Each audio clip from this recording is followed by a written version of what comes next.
नमस्कार, बहुत स्वागत है आपका न्यूज 18 के डिजिटल प्लेटफॉर्म पर। चंद्र ग्रहण से कितने घंटे पहले लगता है सूतक काल? 28 अगस्त को इस काल में कौन से काम करने हैं और कौन से नहीं?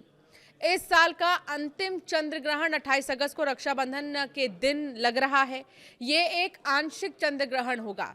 उस दिन श्रावण पूर्णिमा को सुबह 6:55 से चंद्र ग्रहण लगेगा और इसका पूर्ण समापन दोपहर 12:30 बजे होगा। चंद्र ग्रहण हमेशा पूर्णिमा तिथि पर ही लगता है। चंद्र ग्रहण लगने से काफी पहले उसका सूतक काल प्रारंभ हो जाता है, जिसे एक प्रकार से अशुभ समय माना जाता है। इसमें कोई भी शुभ या मांगलिक कार्य नहीं कर सकते। इसमें कई प्रकार के काम वर्जित होते हैं, उनको करना अशुभ फलदायी होता है। चंद्र ग्रहण का सूतक काल कब लगता है? पंचांग के अनुसार आपको बताते हैं इस वीडियो में कब है सूतक काल।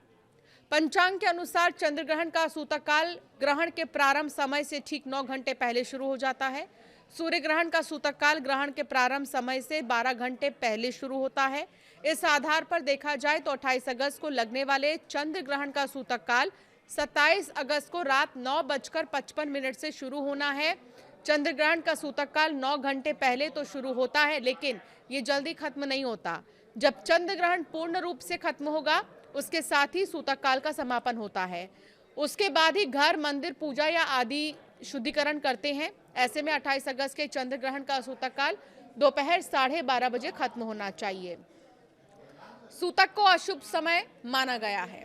पौराणिक कथाओं के अनुसार ग्रहण के समय में चंद्र और सूर्य देव पर संकट होता है, क्योंकि पाप ग्रह राहु और केतु उनका ग्रास करने का प्रयास करते हैं। इस वजह से सूतक काल को अशुभ माना जाता है।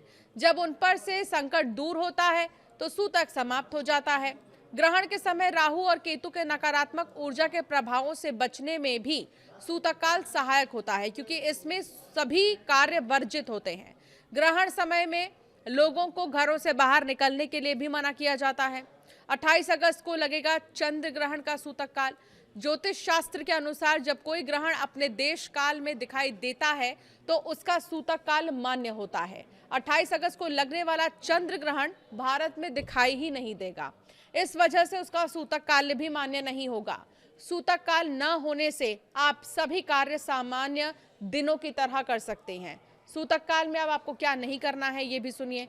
सूतक काल के समय में भोजन नहीं करें, खाना ना बनाएं, स्नान दान ना करें, सोना मना है। इसके अलावा नया कार्य, गृह प्रवेश, मुंडन, विवाह या कोई मांगलिक कार्य नहीं करते हैं। यहाँ तक कि मंदिरों के कपाट भी बंद कर दिए जाते हैं। गर्भवती महिलाओं, बीमार व्यक्ति, बच्चों और बुजुर्गों को खान-पान और आराम के नियमों से राहत होती है। सूतक काल में गर्भवती महिलाओं को कैंची, चाकू, सुई धागा जैसी नुकीली धारदार चीजों का इस्तेमाल नहीं करना चाहिए। सूतक काल में क्या करें? सूतक काल में आपको अपने इष्ट देव के नाम या मंत्र का जाप करना चाहिए, या फिर आप अपने गुरु मंत्र का भी जाप कर सकते हैं। सूतक काल खत्म होने पर यानी चंद्र ग्रहण के समापन पर सबसे पहले घर में गंगा जल छिड़क कर शुद्धिकरण करना चाहिए। उसके बाद स्नान करके साफ कपड़े पहने, फिर भगवान को स्नान कराएं और उनका श्रृंगार करें। पूजा पाठ, दान आदि सब कुछ करना है। अब देखिए, 2 चीजें हैं। जो लोग ग्रहण को मानते हैं वो लोग इन सारी चीज़ों को ध्यान में रखेंगे कि उन्हें क्या करना है, क्या नहीं करना है। जो ग्रहण को नहीं मानते वो ये सब कुछ भी नहीं करेंगे। सिर्फ आप बेहतर होगा कि ग्रहण का समय जैसे ही बीत जाए तो नहाकर पूजा कर लें और अपने घर का शुद्धिकरण करके आप कुछ दान में दे दें।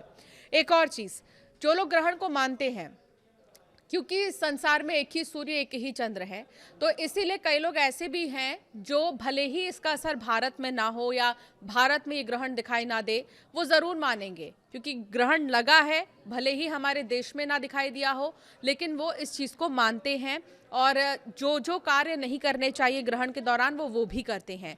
लेकिन ये आपके ऊपर है और आपकी श्रद्धा अनुसार कि अगर ग्रहण भारत में नहीं दिखाई दे रहा है तो आपको किन चीज़ों को ध्यान में रखना है, किन चीज़ों को ध्यान में नहीं रखना है। हालांकि ज्योतिष आचार्य यही कहते हैं कि जब ग्रहण का असर आपके देश पर पड़ता है तो ही आपको इन चीज़ों को ध्यान में रखना चाहिए। जब कोई असर है ही नहीं हमारे देश में इस ग्रहण का, तो आप अपने काम जो है नियमानुसार वैसे ही कर सकते हैं जैसे आप हमेशा करते हैं।